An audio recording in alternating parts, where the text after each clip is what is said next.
In the headlines, President Tinubu says tough times never last in his first New Year broadcast, signs 28.7 trillion naira 2024 budget into law. Police commenced the deployment of special task force in communities affected by unrest in Plateau. Anambra police kill 3 suspects who allegedly shot cops dead. On the foreign scene, Japan's tsunami warning downgraded after a series of 21 strong earthquakes. Hello and welcome to Trust News Update. I am Abdurrahman Omar. Thanks for joining.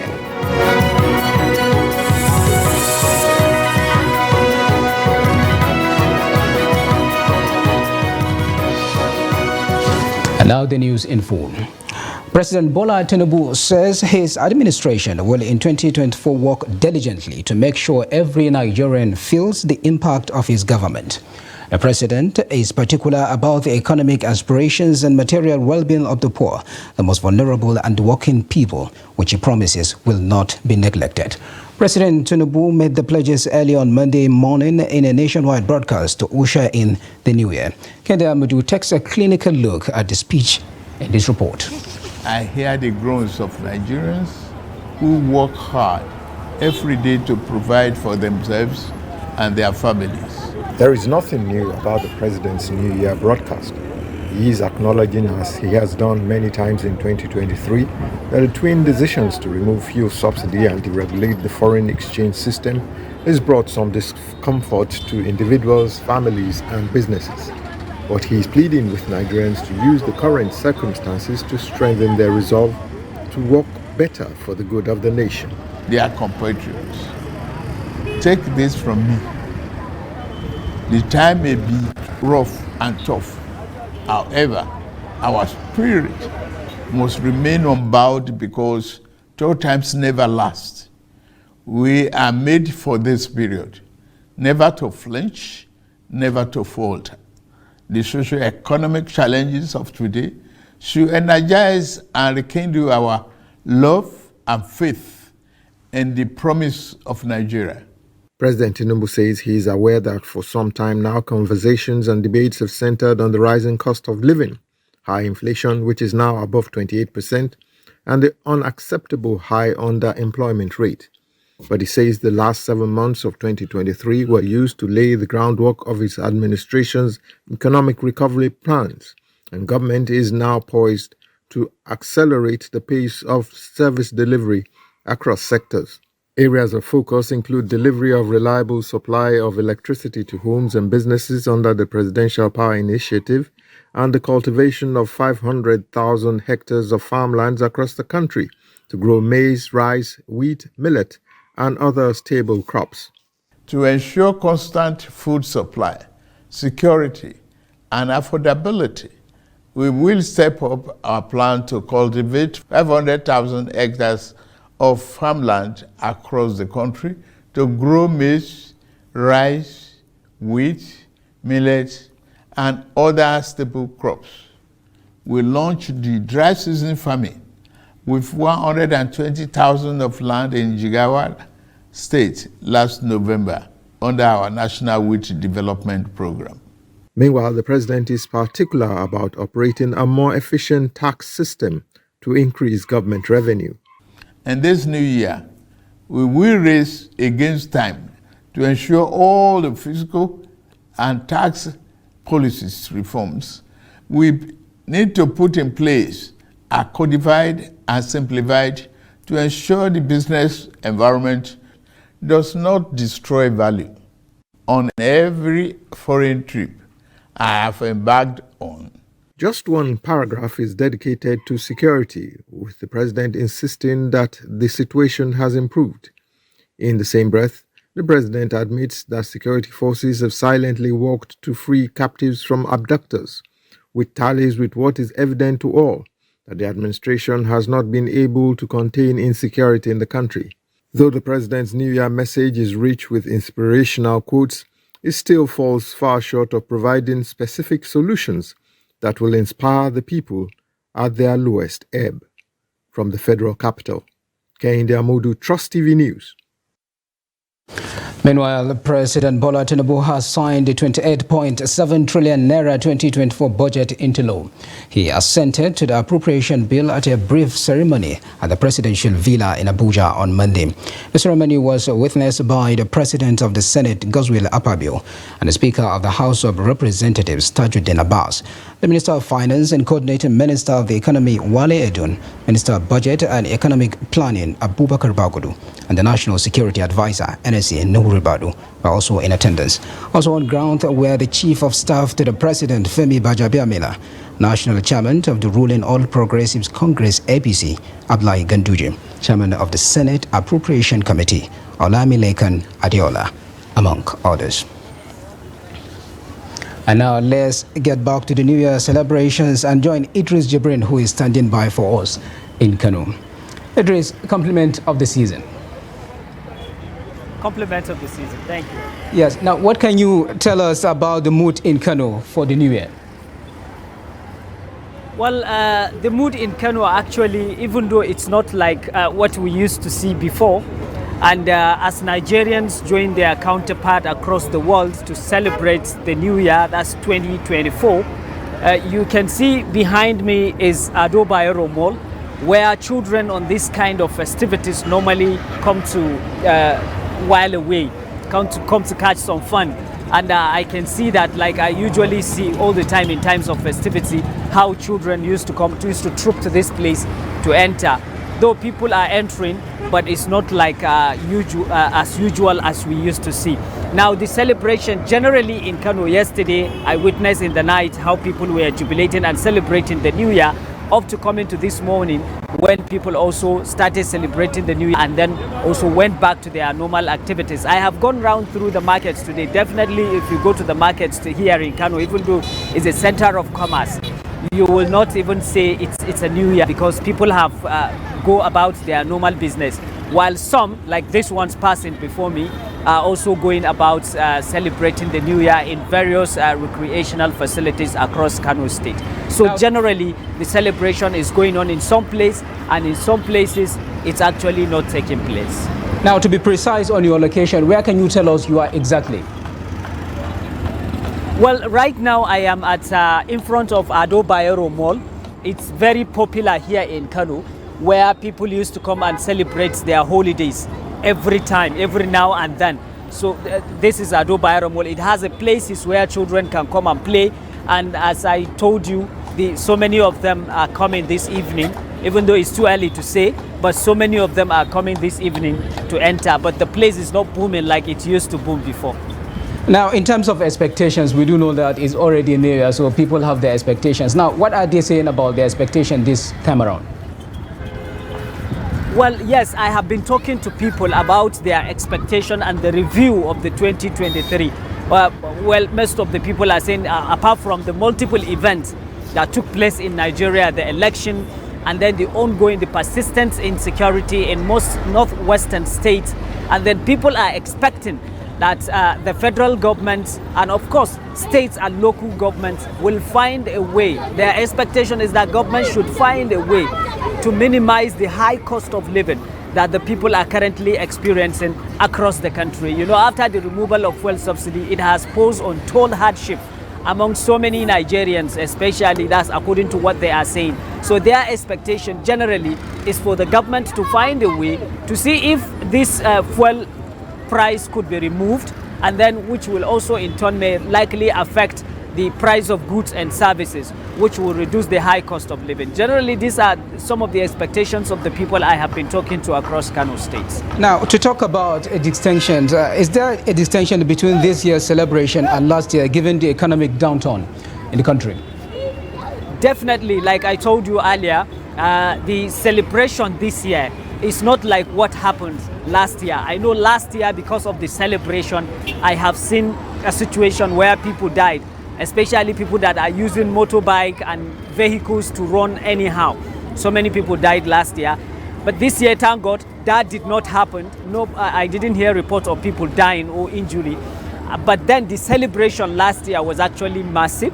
But this year is very minimal. Even last night when I came out, expecting to see people at 12, but definitely not much people that came out to to celebrate. And this is really not unconnected with the current economic hardship that people are experiencing. That is why I told you as early as possible, people went back to the market to continue doing their normal business, seeing whether they can be able to keep body and souls together.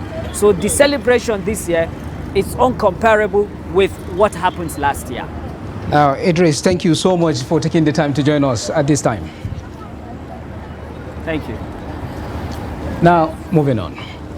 In response to the recent wave of violence in communities within Bokkos and Barikiladi local government areas, the Nigerian police force has initiated the deployment of officers to address the alarming situation.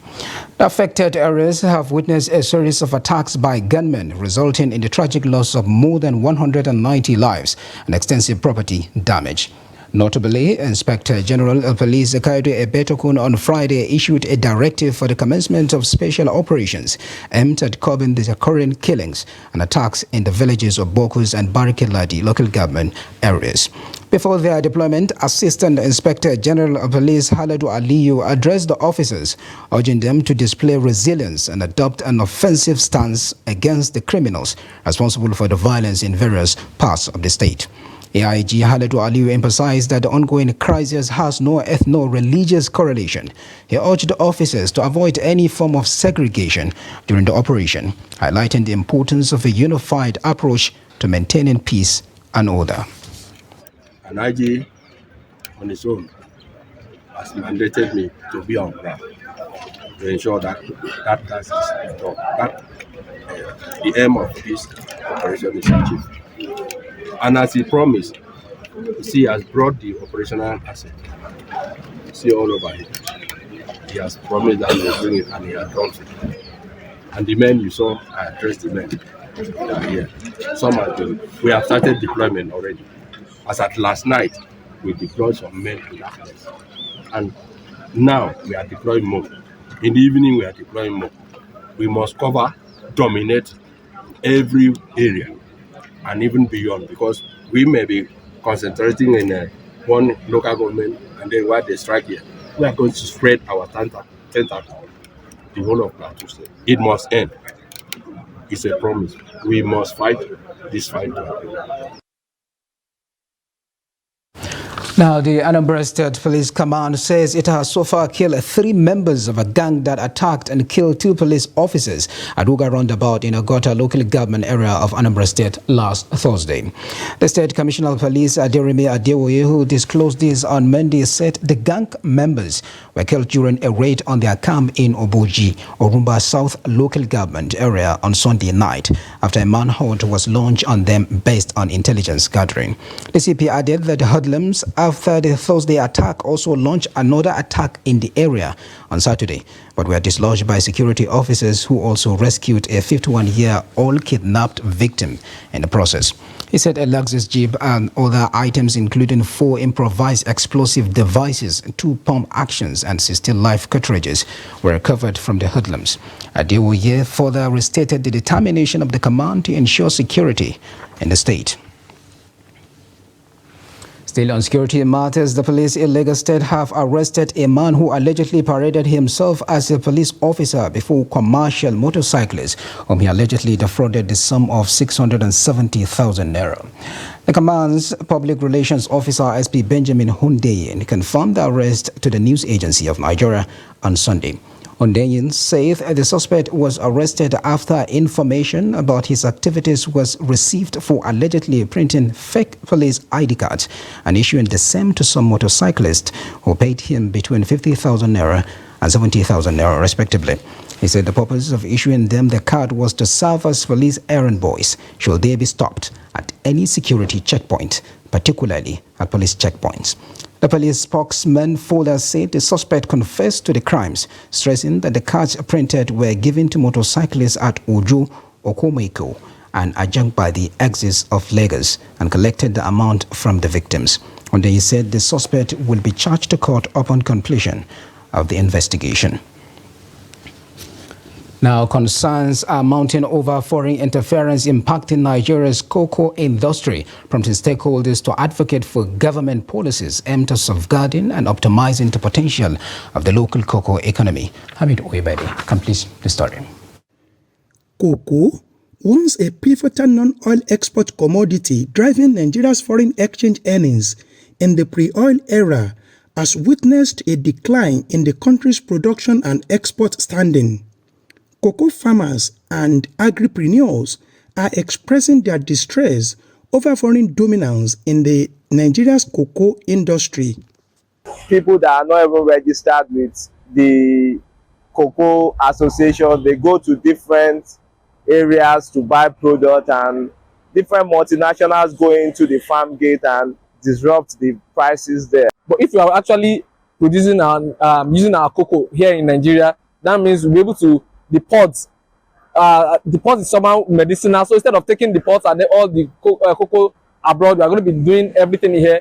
Then it's going to create more jobs. To counter this trend, the Cocoa Research Institute of Nigeria and the Nigeria Export and Import Bank are actively working to shield Nigeria's cocoa industry from undue foreign interference. How farmers can process their cocoa in the right way, devoid of pesticide residue, that will be acceptable in the international world. And that's what Crane is doing.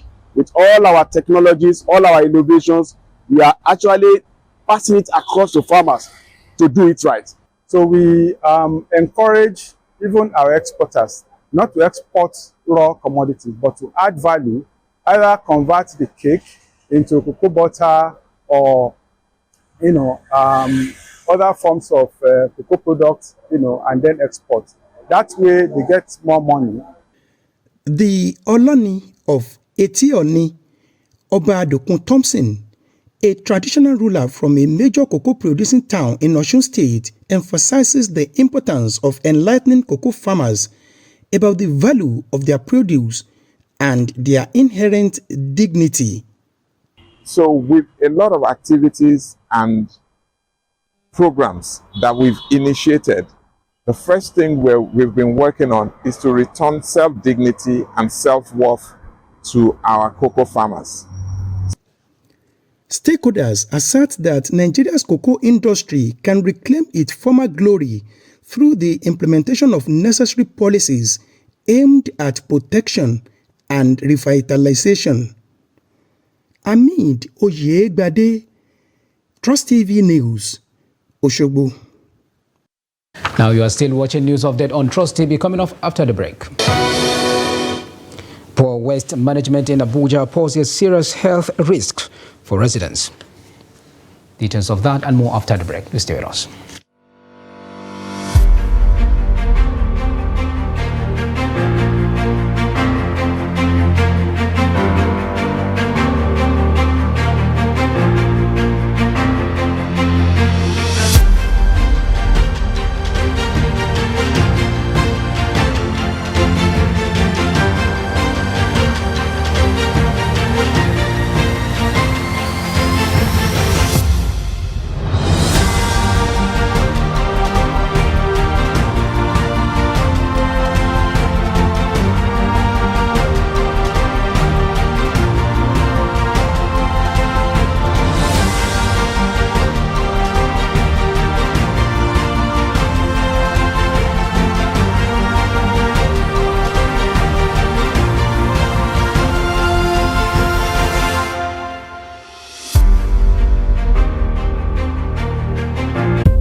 This is Trust TV, documenting the Nigerian story.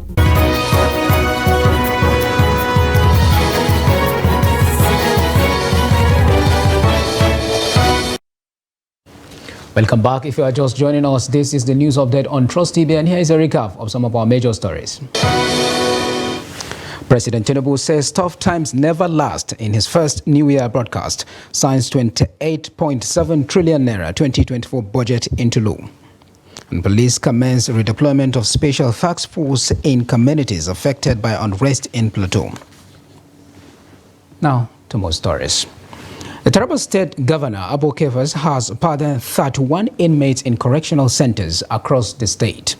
In a statement broadcast to mark the new year, Governor Kefas said the decision reflects his administration's commitment to justice, compassion, and belief in the transformative power of rehabilitation. Governor Kefas who maintained that his dedication to the peace, unity and development of Taraba State is unwavering. Also assured the people of addressing and overcoming the security challenges in the state head-on. He called all residents of the state to foster unity, embrace progress and work hand in hand with the government for the betterment of the state. In the meantime, according to the United Nations Industrial Organization, Nigeria generates over 32 million tons of waste annually, with plastic accounting for 2.5 million tons. The alarming issue of poor waste management is a significant concern for residents of Abuja, Nigeria's capital. In Karu, Abuja, residents are calling on the FCT administration to urgently order the evacuation of a substantial waste deposit at the Karu Muslim cemetery to restore sanitation to the area. Ibrahim Ismail takes it from here. This substantial waste bin is situated just off a major expressway in the Karu area of the federal capital, Abuja, dangerously close to the Karu Muslim cemetery. The waste, consisting of plastic, leather, and leftovers, emits an unpleasant smell, polluting the air. Business operators and residents in the vicinity emphasize that the poor waste dump site poses significant health risk. You can see that dustbin over there. I believe that government, somebody owns the contract to be packing that dustbin every Monday or every week. But as you are seeing, that dustbin there has been there for more than 2 months. Nobody is packing it. And anytime they will come to pack it, the trucks that will convert those dirty from that place, you see them, they will splash everything on this road to where they will go and dump the dustbin, which is very bad. And we want the minister of the FCT to come and see this place by himself, because the people they gave the job they are not functioning. To give a person a job or a contract, and you don't come and check if the person is doing it appropriately. So this place is causing a hazard to human health, which is not good. For example, this place can cause cholera to human health. Residents, having staged a peaceful protest demanding the allocation of a new dump site away from the residential areas, expressed frustration at the lack of intervention by the FCT management. If government can find another place that is very secured to be packing all these things, and mostly we here in Karu, the majority of the dustbin bring around is from Karo side, Federal Housing, Jukwe, all they are coming to dump it here. And the place is purposely for burial ground parking space. Message to the minister, we've been seeing all these kind of things.